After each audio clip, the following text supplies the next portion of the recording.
नमस्कार साथियों, स्वागत है आपके अपने YouTube channel next stay with R K sir. आज हम बात करने वाले हैं चतुर्श्रेणी भर्ती 2025 में राजस्थान जीके और कंप्यूटर के बारे में। इम्पोर्टेंट सेशन होने वाला है, तो सेशन को लास्ट तक देखना। चैनल पे जो साथी पहली बार आए हैं वो चैनल को सब्सक्राइब कर लेना, बेल आइकन को प्रेस कर लेना ताकि नोटिफिकेशन आप सभी के पास पहुँच सके। चलिए बढ़ते हैं अपने सेशन की ओर। क्वेश्चन नंबर 1 की ओर चलते हैं। क्वेश्चन नंबर 1 दे रखा है, कॉलम 1 में दे रखा है हमारे पास कछवा वंश के राजा का नाम दे रखा है और कॉलम 2 में उनकी अवधि दे रखी है, यानी उनका शासनकाल कब से कब तक था। तो हमें यहाँ पर ऑप्शन जो कॉलम 1 दे रखा है उसमें नाम दे रखा है भगवंत दास, मान सिंह, मिर्जा राजा जय सिंह और सवाई जय सिंह। तो इनका मिलान करना है कि उनका जो अवधि है वो कब से कब तक है। तो यहाँ पर भगवंत दास की बात करें तो भगवंत दास की जो अवधि है शासनकाल की वो 1573 से 1589। और मान सिंह की बात करें तो मान सिंह का जो कार्यकाल था वो था कितना, तो ये था उनका शासनकाल 1589 से 1614 तक। मिर्जा राजा जय सिंह की बात करें तो इनका जो शासनकाल था वो था 1621 से लेकर 1667 तक। और जो जय सिंह सवाई जय सिंह थे उनका कार्यकाल था 1700 से लेकर 1743 तक। तो यहाँ पर जो ऑप्शन बनेगा, यहाँ पर देखो क्वेश्चन में जो मिलान तो हमने कर लिया लेकिन ऑप्शन नहीं दे रखे। एग्जाम में आपको ऑप्शन भी मिलेंगे, तो यहाँ पर देखो अगर मिलान करें तो एक के जो फर्स्ट के साथ आया कौन सा, डी आया। सेकंड के साथ क्या आया, सेकंड के साथ आया ए। थर्ड के साथ आया सी और फोर्थ के साथ आया क्या, बी आया। ऐसा मैं क्या ऑप्शन में मिलेगा, तो आप उसको ऑप्शन से भी आसानी से कर पाओगे। अगर आपको एक या दो का अगर शासनकाल भी पता होगा तो उसको क्या करोगे आप आसानी से कर लोगे। ठीक है, चलिए आगे बढ़ते हैं नेक्स्ट क्वेश्चन की ओर। नेक्स्ट क्वेश्चन हमारे पास दे रखा है क्वेश्चन नंबर 2। क्वेश्चन नंबर 2 क्या कहता है, शेरशाह ने खवास खां को चित्तौड़ में अपना प्रतिनिधित्व किस शासक के समय में नियुक्त किया था। देखो यहाँ पर किसकी बात हो रही है, शेरशाह सूरी की बात हो रही है। शेरशाह सूरी ने खवास खां को जो चित्तौड़गढ़ है वहाँ पर अपना प्रतिनिधित्व नियुक्त किया था, वो किस शासक के समय किया था। तो यहाँ पर ऑप्शन कौन सा हो जाएगा, तो ऑप्शन हो जाएगा यहाँ पर सी अपना राइट आंसर हो जाएगा। सी क्या हो जाएगा, राइट आंसर हो जाएगा। जो महाराणा उदय सिंह है इन्होंने क्या किया था, अफगानों की क्या की थी, अधीनता स्वीकार की थी। अफगानों की क्या की थी, अधीनता स्वीकार की थी। और शेरशाह सूरी की, इसका मतलब जो अफगान कौन थे, शेरशाह सूरी, तो उनकी क्या की थी, अधीनता स्वीकार की थी। ठीक है, तो मेवाड़ का अगर आपको एक क्वेश्चन ऐसे ही पूछ सकता है कि मेवाड़ का कौन सा शासक जिसने सबसे पहले अफगानों की अधीनता स्वीकार की थी, तो यहाँ पर जो ऑप्शन बनेगा वो भी कौन सा बनेगा, महाराणा उदय सिंह बनेगा। ठीक है, अगर सन की बात पूछ ले तो आपको 1543 की बात है। ठीक है, चलिए आगे बढ़ते हैं नेक्स्ट क्वेश्चन की ओर। नेक्स्ट क्वेश्चन हमारे पास दे रखा, ऐसा लोकवाद्य यंत्र जिसका निर्माण आधे कटे नारियल की कटोरी से होता है। देखो यहाँ पर ये किसकी बात हो रही है, वाद्य यंत्र की बात हो रही है। और वो भी कौन सा, नारियल, जो आधा कटा हुआ नारियल है ना, उससे उससे जो वाद्य यंत्र बनता है वो कौन सा है। तो यहाँ पर ऑप्शंस दे रखे हैं, सिंगी, पपंग, रावणत्ता या अलगोजा। तो यहाँ पर जो आधे कटे नारियल से बना जो वाद्य यंत्र है वो है कौन सा, रावणत्ता। ऑप्शन यहाँ पर सी अपना राइट आंसर हो जाएगा। आगे चलते हैं नेक्स्ट क्वेश्चन की ओर। प्रमुख लोक देवता जिसने जीवित समाधि ली। देखो यहाँ पर किसकी बात हो रही है, लोक देवता की बात हो रही है। क्या किया था, जीवित समाधि ली थी। तो यहाँ पर ऑप्शन दे रखा है, रामदेव जी, गोगा जी, तेजा जी और बापू जी। तो ऑप्शन यहाँ पर कौन सा राइट आंसर होगा। तो अगर बात करें किसकी, रामदेव जी की, तो यहाँ पर जो जीवित समाधि ली थी वो किन्होंने ली थी, रामदेव जी ने ली थी। ऑप्शन यहाँ पर ए अपना राइट आंसर हो जाएगा। अगर मैं आप यहाँ पर बात करें तो यहाँ पर सबसे पहले अगर बात करें तो तिथि की बात करते हैं, तो तिथि कौन सी थी, तो वो तिथि थी भाद्रपद शुक्ल एकादशी। भाद्रपद शुक्ल एकादशी तिथि थी। अगर आपको सन पूछ ले तो 1458 ईस्वी में, यह आपको सन भी पता होना चाहिए।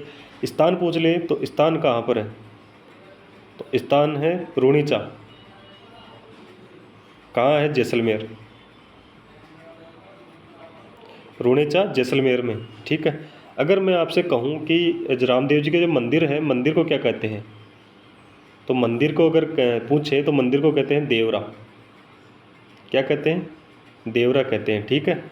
अगर मैं पूछूँ आपको ध्वजा, तो ध्वजा को क्या कहते हैं? तो नेजा कहते हैं। क्या कहते हैं? नेजा कहते हैं। किस रंग की होती है? तो श्वेत रंग की होती है, या श्वेत रंग की नहीं होकर कौन सी होगी? पचरंगी होगी, 5 रंगों की होगी। कौन से रंगों की होगी? 5 रंगों की होगी, ठीक है। या तो श्वेत भी चढ़ती है और कौन सी? 5 रंगों वाली भी चढ़ती है, तो ये भी ध्यान रखना चाहिए। अगर जागरण की बात करें,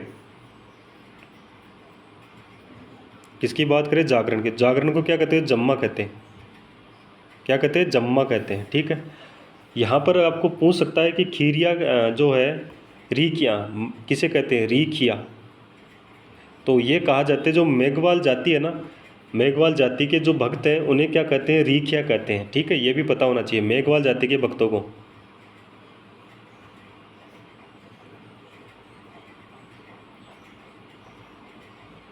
मेघवाल जाति के भक्तों को क्या कहते हैं? रीखिया कहते हैं, तो ये भी आपको पता होना चाहिए, ठीक है। समझ गए होंगे। आगे बढ़ते हैं नेक्स्ट क्वेश्चन की ओर। नेक्स्ट क्वेश्चन हमारे पास दे रखा है 5 नंबर। कॉलम 1 में दुर्ग का प्रकार और कॉलम 2 में दुर्ग से मिलान कीजिए। देखो यहाँ पर कॉलम 1 में दुर्ग का प्रकार दे रखा है कि प्रकार कौन सा प्रकार का है, और कॉलम 2 में दे रखा है दुर्ग दे रखा है कि एरण दुर्ग किसे कौन सा दुर्ग है, पारिख दुर्ग कौन सा है, धानवंत दुर्ग कौन सा है, और जलदुर्ग कौन सा है। तो यहाँ पर अगर बात करें तो देखो इसका मिलान करें तो सबसे जो पहले मिलान होगा, देखो सबसे पहले यानी जलदुर्ग की बात करें तो देखो जलदुर्ग कौन सा है, तो गागरोन का जो दुर्ग है वो जलदुर्ग है। गागरोन का दुर्ग है वो कौन सा है? जलदुर्ग। धानवन की बात करें तो धानवन जो है, धानवन जो वन दुर्ग है वो कौन सा कहलाता है? तो वो है जैसलमेर का, जैसलमेर का है, ठीक है। पारिक की बात करें तो पारिक यानी जिसके चारों तरफ खाई हो, जिसके चारों तरफ क्या हो? खाई हो, तो वो दुर्ग कौन सा होगा? तो वो होगा भरतपुर का दुर्ग। ऑप्शन कौन सा हो जाएगा इसमें? और एरण जो बच गया, एरण यानी जंगलों में हो तो जालोर, ठीक है। तो यहाँ पर जो दुर्ग जो ऑप्शन बनेगा तो 1 के साथ बनेगा कौन सा? सी बनेगा। 2 के साथ आएगा वो आएगा डी आएगा। 3 के साथ आएगा वो आएगा बी, और 4 के साथ आएगा वो आएगा ए। तो इस प्रकार से हमारा क्या होगा?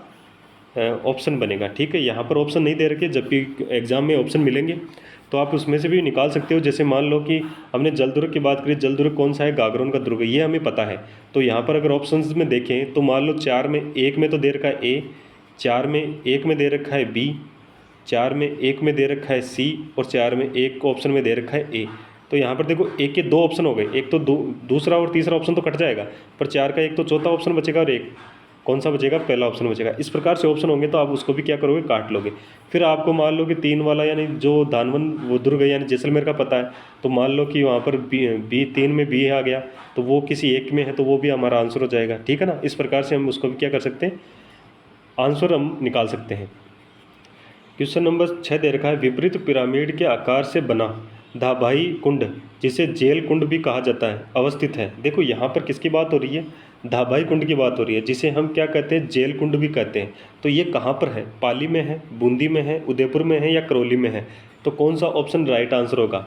तो यहाँ पर जो ऑप्शन हो जाएगा वो धाबाई कुंड के लिए या जेल कुंड के लिए तो वो हो जाएगा बूंदी।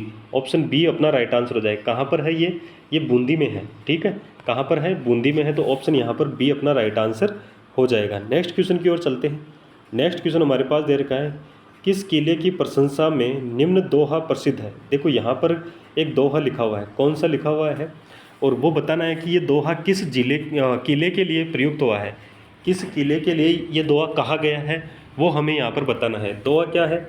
गढ़ दिल्ली गढ़ आगरो, अधगढ़ बीकानेर, भलो चिणायो भाटियो, शेर तो जैसलमेर। तो यहाँ पर कौन सा ऑप्शन राइट आंसर होगा? ये जो दोहा कहा गया है, ये कहा गया है किस किले के लिए कहा गया है? किला सोनारगढ़ जैसलमेर, सोनारगढ़ किला। ऑप्शन यहाँ पर बी अपना राइट आंसर हो जाएगा। जैसलमेर का जो किला है उसके लिए कहा गया है। ये जो दोहा है ये किस किले के लिए कहा गया है? तो ये कहा गया है जैसलमेर के जो सोनारगढ़ किला है उसके लिए कहा गया है। ऑप्शन यहाँ पर बी अपना राइट आंसर हो जाएगा। नेक्स्ट क्वेश्चन की ओर चलते हैं। नेक्स्ट क्वेश्चन हमारे पास दे रखा है निम्न में से कौन सी बनास की सहायक नदियाँ हैं। देखो यहाँ पर 5 नदियाँ 6 नदियाँ दे रखी है, 4-5 नदियाँ दे रखी है हमें, और ये पूछा है कि ये जो नदियाँ हैं ये नदियाँ बनास की जो सहायक नदियाँ हैं इनमें से कौन कौन सी है। बेडस दे रखी है, कोठारी, खारी, बांडी, डुंड और मोरेल। तो यहाँ पर जो नदियां हैं, ये सभी नदियां क्या है, को बनास नदी की क्या है, सहायक नदियां हैं। ये सभी नदियां क्या है, बनास नदी की सहायक नदियां हैं। तो ऑप्शन हो जाएगा वो डी अपना राइट आंसर हो जाएगा। सभी अपना क्या हो जाएगा, राइट आंसर हो जाएगा। ये सभी नदियां हैं जो किसकी है, सहायक नदियां, बनास नदी की सहायक नदियां हैं। ठीक है, पता होना चाहिए आपको और याद भी रहना चाहिए। ठीक है, चलिए नेक्स्ट क्वेश्चन की ओर चलते हैं। नेक्स्ट क्वेश्चन हमारे पास दे रखा है, ब्रज भाषा की रचना नरसी जीरो मायरो किसके द्वारा लिखी गई है। देखो यहाँ पर किसके द्वारा लिखी गई है वो पूछा है, किसके लिए पूछा है, नरसी जीरो मायरो। ये जो ब्रज भाषा में रचना लिखी है ये किसने लिखी है, संत रैदास जी ने, मीराबाई ने, रत्ना खाती या फिर संत धन्ना जी। तो ऑप्शन यहाँ पर कौन सा राइट आंसर होगा, किसकी बात हो रही है, नरसी जीरो मायरो की बात हो रही है। तो ये लिखा है किसने, रत्ना खाती ने लिखा है। ऑप्शन कौन सा हो जाएगा, ऑप्शन हो जाएगा सी अपना राइट आंसर हो जाएगा। ठीक है, अगर बात करें तो ये जो लिखी है रचना, ये रत्ना खाती ने तो लिखी है, पर इसका जो निर्देशन किया था, ये किया था किसने, मीराबाई ने। किसने किया था, मीराबाई ने किया था। तो ये भी आपको पता होना चाहिए। ऐसा भी पूछ सकता है, नरसी जीरो मायरो किसके निर्देशन में लिखी गई है, ब्रज भाषा की रचना नरसी जीरो मायरो किसके निर्देशन में लिखी गई, तो मीराबाई के निर्देशन में लिखी गई। ठीक है, ये भी आपको पता होना चाहिए, ऐसा भी क्वेश्चन आ सकता है। तो आपको ये भी पता होना चाहिए और जो लिखा है वो किसने लिखा है, रत्ना खाती ने लिखा है, ये भी होना चाहिए। अगर ऑप्शन में रत्ना खाती नहीं आए, मान लो कि ऑप्शन में रत्ना खाती नहीं आए, तो वहाँ पर मीराबाई अपना आंसर होगा, ये भी आपको पता होना चाहिए। ठीक है, एक चीज़ का तो पता रहना चाहिए कि जो रत्ना खाती अगर ऑप्शन में नहीं आए तो वहाँ पर मीराबाई को क्या करना है, हमें राइट आंसर करना है। ठीक है, चलिए आगे बढ़ते हैं नेक्स्ट क्वेश्चन की ओर। क्वेश्चन नंबर 10 दे रखा है, राजस्थान में मरु विकास कार्यक्रम शुरू हुआ था। राजस्थान में मरु विकास कार्यक्रम शुरू हुआ था। जो मरु विकास कार्यक्रम है ये कब शुरू हुआ था, 1974-75 में, 1977-78 में, 1982-83 में या 1986-87 में। तो यहाँ पर जो ऑप्शन होगा वो कौन सा हो जाएगा, तो यहाँ पर जो ऑप्शन हो जाएगा मरु विकास कार्यक्रम, तो मरु विकास कार्यक्रम शुरू हुआ था 1977-78 में। तो ऑप्शन बी अपना क्या हो जाएगा, राइट आंसर हो जाएगा। ऑप्शन बी राइट आंसर हो जाएगा। क्वेश्चन नंबर 11 दे रखा है, विकास केंद्र कहाँ पर है, बकरी विकास केंद्र है वो कहाँ पर है। तो यहाँ पर ऑप्शन दे रखे हैं, रामसर, अजमेर, बीकानेर और बोरा खेड़ा। तो यहाँ पर हो जाएगा बीकानेर। ऑप्शन सी अपना राइट आंसर हो जाएगा। ऑप्शन सी क्या हो जाएगा, राइट आंसर हो जाएगा। नेक्स्ट क्वेश्चन की ओर चलते हैं। नेक्स्ट क्वेश्चन हमारे पास दे रखा है, क्वेश्चन नंबर 12 दे रखा है, ताल छापर मर्ग कृष्ण, जो कृष्ण मर्ग है ये अभ्यारण्य किस जिले में स्थित है। देखो ताल छापर कृष्ण मर्ग की बात करें तो ये किस अभ्यारण्य में है और वो अभ्यारण्य है तो कहाँ पर स्थित है। देखो ये ताल छापर अभ्यारण्य है, ये कहाँ पर है, सिक्कर में है, झुंझुनू में है, दौसा में है या चूरू में है। तो यहाँ पर ऑप्शन हो जाएगा डी दौसा, चूरू अपना राइट आंसर हो जाएगा। डी चूरू अपना राइट आंसर हो जाएगा। ताल छापर जो कृष्ण मर्ग अभ्यारण्य है ये जो काले हिरणों के लिए क्या है, विख्यात है। ठीक है, या फेमस है। आगे बढ़ते हैं नेक्स्ट क्वेश्चन की ओर। क्वेश्चन नंबर दे रखा है 13 नंबर, राजस्थान में ओलंदी क्या है। ओलंदी है वो क्या है ये हमें पूछा है। राजस्थानी लोकगीत है, विवाह का एक प्रकार है, एक देसी खेल है या नव वधू के साथ जाने वाली लड़की या स्त्री। तो यहाँ पर ओलंदी की बात करें तो ये है जो नव विवाहित वधू है उसके साथ जाने वाली लड़की या स्त्री को कहते हैं ओलंदी। तो ऑप्शन यहाँ पर डी अपना क्या हो जाएगा, राइट आंसर हो जाएगा। ऑप्शन डी क्या हो जाएगा, राइट आंसर हो जाएगा। नेक्स्ट क्वेश्चन की ओर चलते हैं। क्वेश्चन नंबर 14 दे रखा है, जयपुर का निर्माण किसके द्वारा करवाया गया। जयपुर का निर्माण ये किसके द्वारा करवाया गया, करण सिंह, जय सिंह, मान सिंह या अनूप सिंह। तो कौन सा ऑप्शन राइट आंसर हो जा। तो यहाँ पर अगर बात करें तो जयपुर का जो निर्माण है वो करवाया जय सिंह ने। ऑप्शन यहाँ पर बी अपना राइट आंसर हो जाएगा। जयपुर निर्माण जयपुर का जो निर्माण हुआ था ये हुआ था 1727 में। इसकी नींव रखी थी तो वो लिखी थी जो जय सिंह के गुरु थे जगन्नाथ, तो उन्होंने यह क्या लिखी थी, नींव रखी थी। ठीक है, नेक्स्ट क्वेश्चन की ओर चलते हैं। नेक्स्ट क्वेश्चन हमारे पास दे रखा है, बीकानेर के शासक राय सिंह का शासनकाल था। तो बीकानेर के शासक थे राय सिंह। तो राय सिंह का जो शासनकाल है वो कौन सा शासनकाल है। 1556 से 1605, 1576 से 1610, 1576 से 1612, 1571 से 1608। तो उनका जो शासनकाल था वो था 1576 से 1612। ऑप्शन यहाँ पर सी अपना क्या हो जाएगा, राइट आंसर हो जाएगा। 1576 से 1612, 1576 से कौन कितना था, 1612 था। ठीक है, आगे बढ़ते हैं नेक्स्ट क्वेश्चन की ओर। क्वेश्चन नंबर 16 दे रखा है, चावड़ों का सबसे प्राचीन राज्य कौन सा था। चावड़ों का सबसे प्राचीन राज्य कौन सा था। तो यहाँ पर अलवर, जैसलमेर, भीनमाल और बीकानेर दे रखा है। तो चावड़ों का जो सबसे प्राचीन राज्य था वो था भीनमाल। ऑप्शन यहाँ पर सी अपना क्या हो जाएगा, राइट आंसर हो जाएगा। नेक्स्ट क्वेश्चन की ओर चलते हैं। क्वेश्चन नंबर हमारे पास 17 नंबर दे रखा है, 74वें संविधान संशोधन द्वारा जोड़ा गया भाग और अनुसूची है। देखो 74वें जो संविधान संशोधन हुआ था उसमें जो भाग जोड़ा गया था और अनुसूची जोड़ी गई थी वो कौन सी अनुसूची थी और कौन सा भाग था। ऑप्शंस दे रखे हैं, भाग 9 अनुसूची 11, भाग 9 क अनुसूची 12, भाग 9 क अनुसूची 11, भाग 9 अनुसूची 12। तो यहाँ पर कौन सा ऑप्शन राइट आंसर होगा। तो यहाँ पर जो ऑप्शन होगा वो हो जाएगा बी अपना राइट आंसर हो जाएगा। भाग कौन सा था, 9 क था और अनुसूची कौन सी थी, तो 12वीं अनुसूची थी। ठीक है, तो ऑप्शन यहाँ पर बी अपना राइट आंसर हो जाएगा। नेक्स्ट क्वेश्चन की ओर चलते हैं। क्वेश्चन नंबर 18 दे रखा है, रूपायण संस्थान कहाँ स्थित है। रूपायण संस्थान है वो कहाँ पर स्थित है, बदनौर, बोरुंदा, बगरू या फिर बूंदी। कौन सा ऑप्शन राइट आंसर होगा। रूपायण संस्थान की बात करें तो रूपायण संस्थान की बात करें तो इसकी स्थापना हुई थी। देखो रूपायण संस्थान की स्थापना हुई थी तो 1960 में हुई थी। अगर बात करें किनके द्वारा, तो कोमल कोठारी,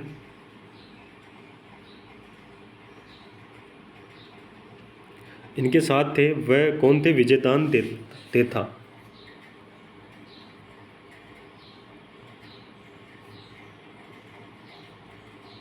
विजयदान देथा थे। ठीक है, इन्हें विजी भी कहा जाता है, आपको पता होगा नाम। तो कहाँ पर है इन, तो ये है बोरुंदा। बोरुंदा अगर बात करें तो बोरुंदा कहाँ है, तो बोरुंदा है जोधपुर में। ठीक है, चलिए आगे बढ़े नेक्स्ट क्वेश्चन की ओर। नेक्स्ट क्वेश्चन की ओर चलते हैं। क्वेश्चन नंबर दे रखा है 19 number, palace on wheels train किस जगह नहीं जाती। देखो यहाँ पर ऑप्शंस दे रखा है, पैलेस ऑन व्हील्स ट्रेन किस जगह नहीं जाती। सवाई माधोपुर, चित्तौड़गढ़, जैसलमेर या धौलपुर। कौन सा ऑप्शन यहाँ पर राइट आंसर होगा। यहाँ पर अगर बात करें किसकी, पैलेस ऑन व्हील्स की बात करें तो इसकी जो ये ट्रेन है ये जो चलाई गई थी, ये चलाई गई थी कब, 26 जनवरी 1982। 26 जनवरी 1982 को चलाई गई थी। इसे शाही ट्रेन भी कहते हैं। ठीक है, शाही ट्रेन भी इसे ही कहते हैं। अगर बात करें तो ये कहाँ कहाँ जाती है, तो ये जाती है सवाई माधोपुर जाती है, चित्तौड़ जाती है, जैसलमेर जाती है, जयपुर, उदयपुर है, जोधपुर, आगरा, अन्य स्थानों पर भी जाती है। लेकिन ये कहाँ नहीं जाती, देखो कहाँ पर नहीं जाती, तो ये नहीं जाती कहाँ, धौलपुर नहीं जाती। तो ऑप्शन यहाँ पर डी अपना क्या हो जाएगा, राइट आंसर हो जाएगा। ठीक है, ऑप्शन डी क्या हो जाएगा, राइट आंसर हो जाएगा। आगे बढ़ते हैं नेक्स्ट क्वेश्चन की ओर। क्वेश्चन नंबर 20 दे रखा है, पीले पत्थरों से निर्मित सोनार किला किस जिले में स्थित है। देखो ये पूछा है कि जो पीले पत्थरों से निर्मित सोनार किला है वो किस जिले में है। तो यहाँ पर बाड़मेर, बीकानेर, जैसलमेर और जोधपुर। तो यहाँ पर ऑप्शन हो जाएगा वो हो जाएगा जैसलमेर। सोनारगढ़ जो सोनारगढ़ या सोनार किला है वो जो जैसलमेर के किले को कहा जाता है। तो ऑप्शन यहाँ पर सी अपना क्या हो जाएगा, राइट आंसर हो जाएगा। क्वेश्चन नंबर 21 की ओर बढ़ते हैं। क्वेश्चन नंबर 21 दे, एशिया की सबसे बड़ी तोप जयबान कहाँ रखी हुई है। ये तो आप सभी को पता है, ये तो गलती नहीं करोगे। एशिया की सबसे बड़ी तोप जयबान है वो कहाँ पर रखी गई है, तो ये रखी गई है जयगढ़ में। ऑप्शन यहाँ पर हो जाएगा सी अपना राइट आंसर हो जाएगा। ठीक है, एशिया की सबसे बड़ी तोप है जयगढ़ में रखी गई है। सवाई जय सिंह के द्वारा इसका निर्माण करवाया गया था। ठीक है ना, चलिए आगे बढ़ते हैं। और इसका जो उपयोग या प्रयोग है वो एक ही बार किया गया था। ठीक है, चलिए आगे बढ़ते हैं नेक्स्ट क्वेश्चन की ओर।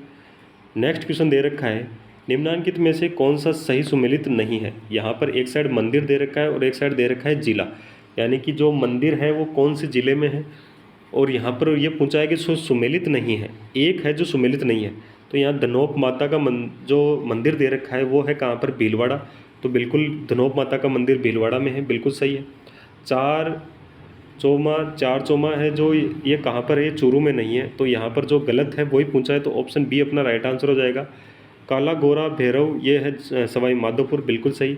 बीजासन माता बूंदी बिल्कुल सही है। तो यहाँ पर जो गलत है वही अपना आंसर था, तो यहाँ पर गलत ऑप्शन बी हो जाएगा। तो ऑप्शन बी अपना राइट आंसर हो जाएगा। नेक्स्ट क्वेश्चन की ओर चलते हैं। अब क्वेश्चन नंबर 23 से क्वेश्चन नंबर 30 तक हमारे पास कंप्यूटर के क्वेश्चन है, ठीक है ना। तो यहाँ पर जो ऑप्शन क्वेश्चन नंबर 23 दे रखा है, ये दे रखा है जो कुछ कंप्यूटर्स में टाइप, सबमिट या ट्रांसमिट किया जाता है उसे कहते हैं। देखो कंप्यूटर में जो टाइप किया जाता है, सबमिट किया जाता है कंप्यूटर में, या ट्रांसमिट किया जाता है, तो उसे क्या कहते हैं? तो उसे कहते हैं क्या, इनपुट कहते हैं। ऑप्शन यहाँ पर ए अपना राइट आंसर हो जाएगा। उसे क्या कहते हैं, इनपुट कहते हैं। यानी कंप्यूटर में जो हम कंप्यूटर में डाटा देते हैं, डाटा फीड करते हैं कीबोर्ड के द्वारा, ठीक है ना, या फिर जो भी स्कैनर के द्वारा, वो सभी क्या होते हैं, इनपुट होते हैं। और जो कंप्यूटर हमें देता है, जैसे डिस्प्ले के द्वारा हमें जो देता है म्यूज़िक, जो साउंड के द्वारा जो म्यूज़िक की सुनाई देता है, वो क्या है, आउटपुट है, ठीक है। तो यहाँ पर जो ये तीनों चीज़ें हैं वो किसकी है, इनपुट की है। तो ऑप्शन यहाँ पर ए अपना राइट आंसर हो जाएगा। क्वेश्चन नंबर 24 की ओर चलें। क्वेश्चन नंबर 24 कह रहा है संपूर्ण कंप्यूटर प्रणाली के लिए संप्रेषण नियंत्रण कौन करता है। देखो यहाँ पर किसकी बात हो रही है, संपूर्ण कंप्यूटर की बात हो रही है। तो उसके लिए संप्रेषण नियंत्रण करता है वो कौन करता है। तो यहाँ पर जो संप्रेषण नियंत्रण है वो नियंत्रण करता है मदरबोर्ड। कौन करता है, मदरबोर्ड करता है। तो यहाँ पर ऑप्शन कौन सा हो जाएगा, सी अपना राइट आंसर हो जाएगा। अगर मदरबोर्ड खराब हो जाए तो कंप्यूटर किसी काम का नहीं है, वो चलेगा ही नहीं, ठीक है। तो मदरबोर्ड क्या करता है, सभी संप्रेषण का क्या करता है, नियंत्रण करता है, ठीक है। आगे बढ़ते हैं नेक्स्ट क्वेश्चन की ओर। क्वेश्चन नंबर 25 दे रखा है इंटरनेट एक्सेस के संदर्भ में ISP का पूरा नाम क्या है। ISP का पूरा नाम पूछा है, पूरा नाम क्या है। तो ISP का पूरा नाम है वो यहाँ पर ऑप्शन कौन सा राइट आंसर हो जाएगा, बताइए ज़रा कौन सा ऑप्शन राइट आंसर हो जाएगा। एक बार सभी साथी सेशन को लाइक कर दें, शेयर कर दें, और जो साथी सेशन चैनल पर पहली बार आए हैं तो वो चैनल को क्या कर दें, सब्सक्राइब कर दें, बेल आइकन को प्रेस कर लें ताकि नोटिफिकेशन नेक्स्ट क्लास का आपके पास पहुंच सके, ठीक है। और नेक्स्ट क्लास से जो नोटिफिकेशन आपके पास पहुंच सके। चलिए इसका आंसर दीजिए, देखिए कौन सा आंसर यहाँ पर राइट आंसर होगा। तो यहाँ पर जो किसकी बात हो रही है, ISP की बात हो रही है। तो यहाँ पर हो जाएगा आई यानी इंटरनेट, एस यानी सर्विस, और पी यानी प्रोवाइडर, यानी इंटरनेट सर्विस प्रोवाइडर। यहाँ पर कौन सा ऑप्शन होगा, इंटरनेट सर्विस प्रोवाइडर। ऑप्शन यहाँ पर ए अपना राइट आंसर हो जाएगा, ठीक है। ऑप्शन कौन सा हो जाएगा, ए यहाँ पर राइट आंसर हो जाएगा। नेक्स्ट की ओर बढ़ते हैं। क्वेश्चन नंबर दे रखा है 26 नंबर। एक स्लाइड से दूसरी स्लाइड पर जाने के दौरान विजुअल इफेक्ट जोड़ने के लिए कौन सा फीचर इस्तेमाल होता है। देखो यहाँ पर किसकी बात हो रही है, एक स्लाइड से दूसरे स्लाइड में जाने पर विजुअल जो इफेक्ट जोड़ने के लिए जो कौन सा फीचर इस्तेमाल करते हैं उसकी बात हो रही है। एनिमेशन, ट्रांजिशन, थीम या स्लाइड मास्टर। तो यहाँ पर कौन सा ऑप्शन राइट आंसर होगा। तो यहाँ पर जो ऑप्शन हो जाएगा वो एक स्लाइड से दूसरे स्लाइड पर विजुअल इफेक्ट जोड़ने के लिए ट्रांजिशन का प्रयोग करते हैं। किसका प्रयोग करते हैं, ट्रांजिशन का प्रयोग करते हैं। ऑप्शन यहाँ पर बी अपना राइट आंसर हो जाएगा। बात करें किसकी, एनिमेशन की बात करें तो ये किस पे होता है, तो ऑब्जेक्ट्स पे ये एनिमेशन का प्रयोग करते हैं, ऑब्जेक्ट्स पे। किसके पे ऊपर होता है, ऑब्जेक्ट पे होता है, ठीक है। यहाँ पर थीम की बात करें तो ये है डिज़ाइन के लिए होता है। थीम की बात करें तो ये किसके लिए होता है, डिज़ाइन के लिए होता है। स्लाइड मास्टर की बात करें तो ये लेआउट के लिए होता है, ठीक है। स्लाइड मास्टर की बात करें तो ये किसके लिए होता है, तो ये लेआउट के लिए होता है। थीम की बात करें तो ये डिज़ाइन के लिए होता है, ठीक है। यहाँ पर अगर बात करें किसकी, एनिमेशन की बात करें तो ये होता है ऑब्जेक्ट के ऊपर होता है। तो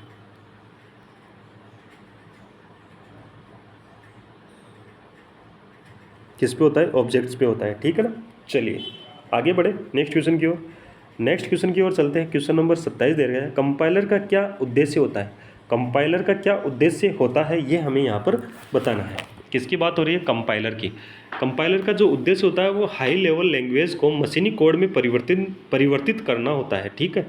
तो यहाँ पर ऑप्शन हो जाएगा ए अपना राइट आंसर हो जाएगा। कंपाइलर क्या करता है, high level language. High level language कौन सी, तो ये जैसे C++ या जावा, ये जो लैंग्वेज है इनको क्या करता है, इनको क्या करता है मशीनी कोड में क्या करता है परिवर्तित करता है, तो ये उसका काम करता है कंपाइलर। ठीक है, तो यहाँ पर ऑप्शन ए अपना क्या हो जाएगा, राइट आंसर हो जाएगा। आगे बढ़ते हैं नेक्स्ट क्वेश्चन की ओर। नेक्स्ट क्वेश्चन हमारे पास दे रखा है 28 नंबर। कंप्यूटर में रैम रैंडम एक्सेस मेमोरी का मुख्य काम क्या होता है। रैंडम एक्सेस मेमोरी यानी रैम का जो मुख्य कार्य है वो क्या होता है। ऑपरेटिंग सिस्टम स्टोर करना, डेटा और प्रोग्राम को परमोनेटिल स्टोर करना, या उपयोग में हो रहे डेटा और प्रोग्राम के लिए टेम्परेरी स्टोरेज उपलब्ध कराना। तो यहाँ पर जो ऑप्शन हो जाएगा तो ये हो जाएगा ऑप्शन सी अपना राइट आंसर हो जाएगा। ऑप्शन सी क्या हो जाएगा, राइट आंसर हो जाएगा। क्या करता है, डेटा और प्रोग्राम के लिए टेम्परेरी स्टोरेज उपलब्ध कराता है। जो रैंडम एक्सेस मेमोरी है या रैम है, वो रैम क्या करती है, तो वो क्या करती है, वो करती है जो डेटा और प्रोग्राम है उसके लिए टेम्परेरी यानी अस्थायी स्टोरेज क्या करता है, उपलब्ध कराता है। ठीक है, तो यहाँ पर ऑप्शन कौन सा हो जाएगा, सी ऑप्शन अपना राइट आंसर हो जाएगा।